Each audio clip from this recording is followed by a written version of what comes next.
আচ্ছা ছোট ভাই, তাহলে চলো তোমার বন্ধুদের কাছে নিয়ে যাই। আচ্ছা চলো। কিরে তোরা কি জানস কিরে কি হইছে? রিফাদের নাকি চোখ ভালো হয়েছে? আরে এখন থেকে সবকিছু দেখতে পারবে আর আমাদের সাথে আড্ডা দিতে পারবে।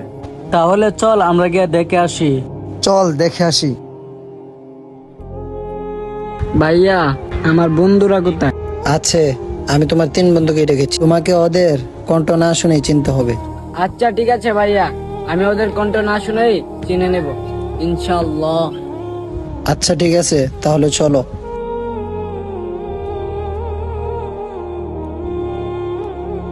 এই যে তোমার 3 বন্ধু, ওদের থেকে প্রমাণ করো তোমার আসল বন্ধুকে। হ্যাঁ ভাই, এখনই প্রমাণ হয়ে যাবে কে আমার আসল বন্ধু। এই বন্ধু তোর কি হয়েছে? আসলে বন্ধু আমার কিছুই হয় নাই। আসলে আমি প্রমাণ করতে চাইছিলাম কে আমার আসল বন্ধু। ভাইয়া এটাই আমার আসল বন্ধু, যে বিপদে আপদে পাশে থাকে সে আমার আসল বন্ধু। এখনই বুঝতে পারছি। বন্ধু এটাই হলো আসল বন্ধুত্ব। তো আমার এই ভিডিওতে 20,000 লাইক হবে তো?